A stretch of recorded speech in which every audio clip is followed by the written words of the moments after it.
Hey guys, I'm Bigrat310. I got a Q&A. Gotta say, these past 3 hours have been shit. I've been procrastinating like crazy. I don't even know what the fuck I've been doing. I only saw the intro. I saw one match, then I had to go do something. I came back around 6. I put in the computer for an hour and a half. 7:30, I took a shower. I took an extra 30 minutes, and I just been bullshitting watching old True Story videos on YouTube. I got a math final tomorrow. I gotta start studying soon. What the fuck? I won't have time to watch this. Or play my PS3. Or, oh god. Getting cold sores. Fuck, these braces hurt. Or play by my PS3. Or watch NFL Top 10. Fuck you, Bigrat310. Anyways, I have questions for a Q&A. Something I wanted to say. Can't remember. There are so many questions here. There are questions from Q&A number 17. But those questions have a vote attached to them. So I decided to keep them. So I can't really tell. I think, though, I stopped. Okay, yeah. NickisNY, what do you think? Is he the one going first? Yeah. What do you think the WWE is doing with Shawn Michaels HBK? I heard he was going to come back at SummerSlam. Now I heard it's going to be later, which is a bummer. Because if he's retiring at WrestleMania and he won't come back till like October, what the fuck? As far as future feuds, I see him. I was hoping for a John Morrison feud. When I saw The Miz on the Raw, on the draft day, I was hoping that Morrison would get drafted to Raw. Let Morrison stay heel, and we can have a HBK Morrison feud, which would have been excellent. But not only is Morrison on SmackDown, he's now face. That's not going to work. Can't really know what they're going to do with HBK yet. It wouldn't surprise me if they have him go into a thing with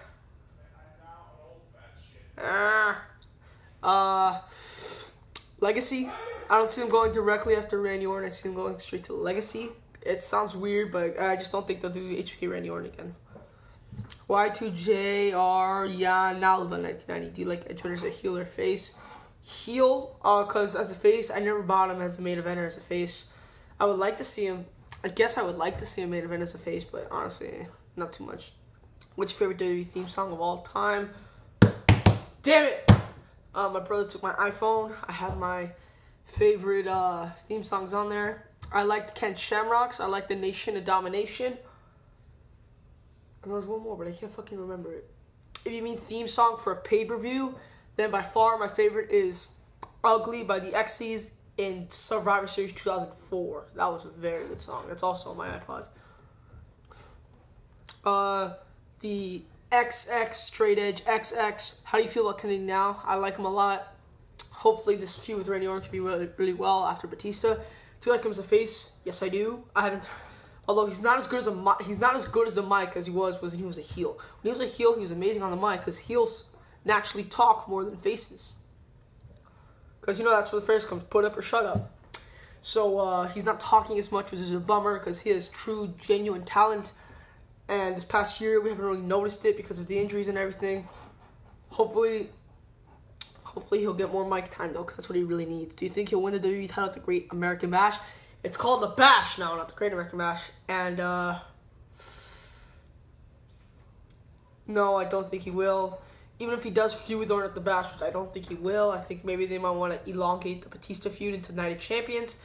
Even then, guaranteed, Kennedy won't beat Orton on the first try. If Kennedy wins the title, which I pray to God he does, then it'll take him an elongated feud with Orton. By the way, I found out Kennedy wasn't. Thank you for JT Punk 9 or whatever. Sorry if I forget your name.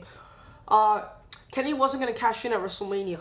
Literally, right when he was 2 or 3 weeks away from cashing in, he would have won Money in the Bank. He would have won the world title. Such a fucking shame. Such a fucking shame. Because he officially said, I know he's going for the title. But I don't think he'll win it on the first shot. In your personal opinion, what are the top 3 WrestleManias? Are you kidding me? 17, 19, and 10. Those are my 3 favorites. Top 3 Mania matches? What the fuck? How am I supposed to answer that? I don't know. Taker HBK. Bret Hart, Owen Hart. And I don't remember one 5-star match from WrestleMania 17. Fuck it. HBK Jericho. I don't know, bro. I can't. I need a lot more time for that. No offense, WWEbruh. He asked the questions. Okay. Okay, YTJR, Nalva, 1990 again, ask why has Funaki never been released by WWE? He's one of those guys that they're just like they're not releasing him. In my opinion, he's always had an abysmal role, except for 2004 at the end when he won the Battle Royal, which was a huge surprise to me. I was marking out in a funny way. Why have they kept Funaki? I don't know. I think maybe because they like to use him as an promo, not as a promo, as an interviewer guy. Kind of like what Helms is doing it now because he's injured. At least that's what I think that's why I think he's doing it. Why Funaki's never been released is beyond me. Is he still on the roster? Oh yeah, he is. Kung Fu Naki.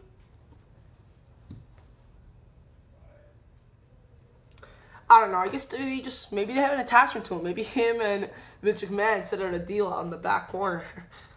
Okay, the Phenom 8809. How would you book Undertaker's return feud? Easily, I would book it. With Jericho. Book it so that Jericho says, "You all now support. All the fans are idiots. You guys support a devil-like persona. You know, how stupid can you be? He represents evil." Kind of like what he did with Shawn Michaels, which he doesn't do anymore. When he said Shawn Michaels was evil, I thought that was the key to the feud. Say that about Taker. Taker come in. You can have a DQ finish the first time. Then you can have Taker win. No, actually you have Taker win cleanly the first time. Then Jericho win cleanly the second time. And then they settle it. I would like to see this feud go to a Hell in a Cell to Armageddon. You can have Jericho screw the Undertaker out of a title match. You can even throw that in there. And then extend it to a Hell in a Cell feud at Armageddon. Other than Taker 2K, what was your favorite Undertaker match at WrestleMania?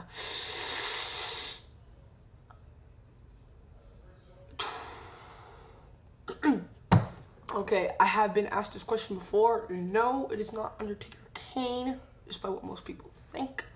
And no, it's either going to be between Undertaker.